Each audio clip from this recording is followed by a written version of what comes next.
আসসালামু আলাইকুম রহমতুল্লাহ। প্রিয় দর্শক, ইসলামে আল্লাহ যাদের বেছে নেন তারা তার প্রিয় বান্দা।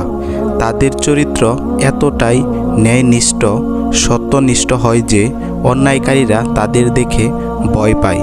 আল্লাহ তাআলা রব্বুল আলামিন যাদেরকে ভালোবাসেন, যাদেরকে তার প্রিয় বান্দা হিসাবে কবুল করে নেন, তাদেরকে আল্লাহ তাআলা এমন কিছু আলামত দেয় যে আলামত দুনিয়ার বুকে বেঁচে থাকা জালেমরা সেই আলামত দেখে সেই আল্লাহর বান্দাকে ভয় পায়।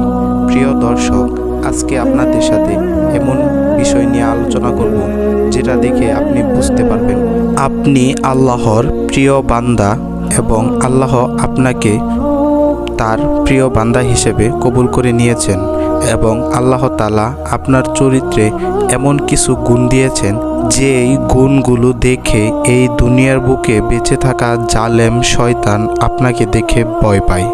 প্রিয় দর্শক, 1 নাম্বার লক্ষণ হলো তারা সত্যের উপর অটল থাকে।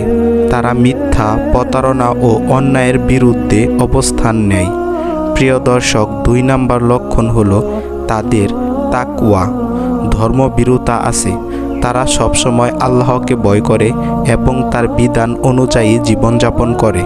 প্রিয় দর্শক, 3 নাম্বার লক্ষণ হলো তারা অন্যায়ের বিরুদ্ধে দাঁড়ায়। তারা জুলুম, দুর্নীতি ও পাপাচারের বিরোধিতা করে, যা অন্যায়কারীদের জন্য অস্বস্তিকর হয়ে ওঠে।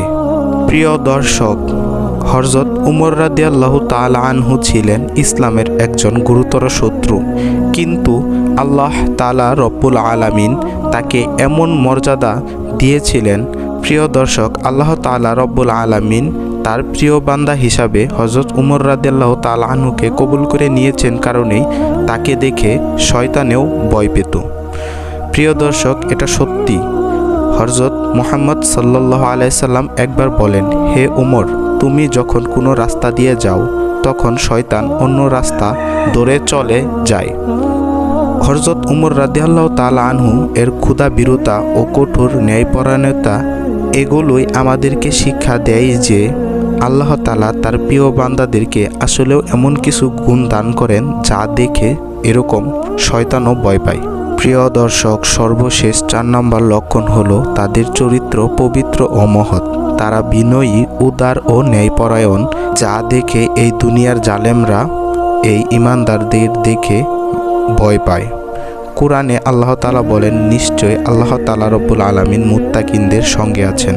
প্রিয় দর্শক, এই ভিডিওটি শেষ করার আগে আমি আপনাদেরকে ছোট্ট করে একটা কথা বলতে চাই। আপনাদের সাপোর্ট আমাদের জন্য খুবই জরুরি। আপনারা আমাদের কন্টেন্ট পছন্দ করলে অবশ্যই লাইক করবেন এবং কমেন্ট করে জানাবেন আপনার মূল্যবান মতামত। আমরা প্রতিটা কমেন্ট মনোযোগ দিয়ে পড়ি আর সেগুলো আমাদেরকে নতুন কন্টেন্ট তৈরি করতে আরও উৎসাহিত করে তোলে। আপনার সাপোর্ট আমাদেরকে অনুপ্রেরণা দেয় যে আরও ভালো কন্টেন্ট বানানোর জন্য। দিনের পথে চ্যানেলের প্রিয় দর্শকবিন্দু, সবাইকে জুমা মুবারক। তাই আজকে জুমার দিন হিসেবে জুমা নিয়ে একটি কথা বলতে চাই। জুমার দিনের ফজিলত সম্পর্কে কথা বলবো। দিনের পথে চ্যানেলের প্রিয় দর্শকবিন্দু, সর্বশ্রেষ্ঠ দিন হলো জুমার দিন। এই দিনে আদম আলাইহিসসালামকে সৃষ্টি করা হয়েছিল।